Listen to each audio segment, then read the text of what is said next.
Rice எடுத்துக்கோ. Rice உனக்கு கஷ்டமா? ரைஸோட நமக்கு மாஸ் கொடுக்குறது வேறு என்ன இருக்குது?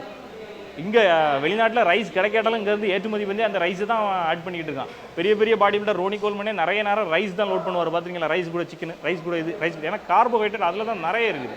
ஓகே, சுகர் வந்துடும், அது வந்துடும், இது வந்துடும், கவலைப்படாத. நீ போய் நல்லா ஒர்க் அவுட் பண்ண போகிறா, எதுக்கு கஷ்டப்படுற? ரைஸ் ஒரு நாளைக்கு 3-4 நேரம் ரைஸ் எடுத்துக்கோ. ஓகேவா? முடிஞ்சால் காலையில் பழைய கஞ்சி, பழைய சோறு இருக்குல்ல, அதை எடுத்துக்கோ. முட்டை எடுக்க முடிஞ்சால் ஒரு 3 முட்டை, முழு முட்டையை எடுத்துக்கோ. டெய்லி 2 செவ்வாழைப்பழம் எப்படியாவது வாங்கி சாப்பிடு. நிலக்கடலை இருக்குல்ல, நிலக்கடலையை அவிச்சு சாப்பிடு. அது இல்லைன்னா கொண்டை கட்டி கடலைன்னு சொல்லுவோம், அந்த கடலையை அவிச்சு சாப்பிடு. சோயா சக்ஸ் சொல்லுவோம்ல, சோயா சக்ஸு, இந்த மீல்ஸ் மேக்கர்னு சொல்லுவோம்.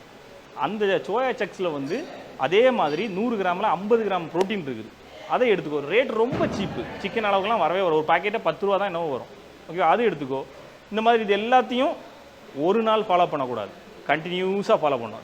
2 செவ்வாழைப்பழம், மீல் மேக்கரு, அதுக்கப்புறம் வந்து ஒரு 4 நேரம் ரைஸு, அப்புறம் கொண்டை கட்டி கடலை, நிலக்கடலை, இது இவ்வளோத்தையும் டெய்லி ஃபாலோ பண்ணணும். பல்க்கு தன்னால் வரும், வர்றது வரைக்கும் கண்டினியூ பண்ணணும். வெயிட் லாஸ் ட்ரைனிங் பண்ணுறவங்க ஜிம்முக்கு கண்டிப்பாக போகணுமான்னு கேட்டால் கிடையவே கிடையாது. வெயிட் லாஸ் பண்ணதுக்கு நீங்கள் வந்து ஃபுட்டை வந்து ரொம்ப கம்மி பண்ணணும். என் அக்கா, என்னுடைய சொந்த சிஸ்டருக்கு வந்து நான் ஒரு டயட் பிளான் பண்ணி கொடுத்தேன். அந்த டயட் பிளானை உங்கள்கிட்ட ஷேர் பண்ணுறேன்.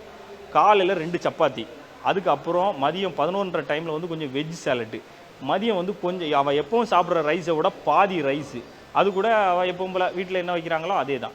அதுக்கப்புறம் 4:30 டைம் ஒரு பிளாக் காஃபி, 2 டேட்ஸு, 2 பாதாம், அதுக்கப்புறம் நைட்டு மறுபடியும் 2 சப்பாத்தி. அவள் ஒர்க் அவுட் பண்ணாலான்னு கேட்டால் கிடையவே கிடையாது. லேடிஸுக்கு ஓகேவா, ஒர்க் அவுட் பண்ணாலான்னு கேட்டால் கிடையவே கிடையாது. ஆனால் வெயிட் லாஸ் ஆகிருக்கான்னா 2.5 மாதத்தில் நாங்கள் வந்து 8 கிலோ கம்மி பண்ணியிருக்கிறோம். சைஸ் அப்படியே சுருங்கிருச்சு.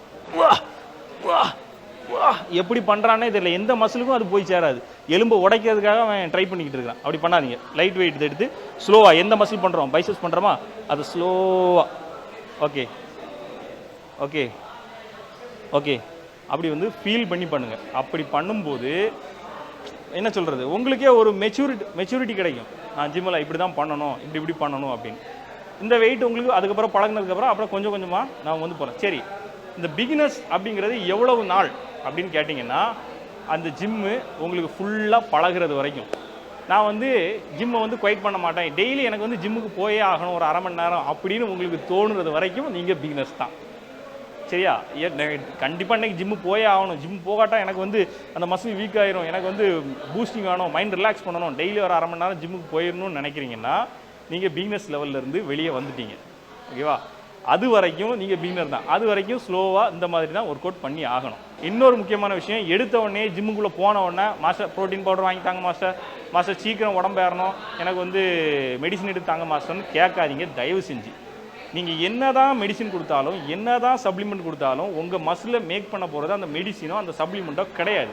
நீங்கள் கொடுக்க போகிற எக்கு, சிக்கனு, பீஃபு, காய்கறி, ரைஸு, கிழங்கு தான். ஓகேவா? நேச்சுரல் ஃபுட்டு தான் மசிலை கெயின் பண்ணும். நீங்கள் கொடுக்குற மெடிசினும் சப்ளிமெண்ட்டும் வந்து என்ன சொல்லலாம், அது வந்து ஒரு பூஸ்டர் மாதிரி தான். அதை எடுத்து அதுக்கப்புறம் அது இல்லாமல் உங்களால் எதுவுமே பண்ண முடியாது. அதனால் எடுத்த உடனே போன உடனே எனக்கு அதை எடுத்தாங்க இதை எடுத்தாங்கன்னு கேட்காதீங்க. நீங்கள் தான் வந்து ஒரு ட்ரெயினர் நம்ம குறை சொல்லக்கூடாது, நீங்கள் தான் போய் ஒரு ட்ரெயினரே கெடுக்குறீங்க.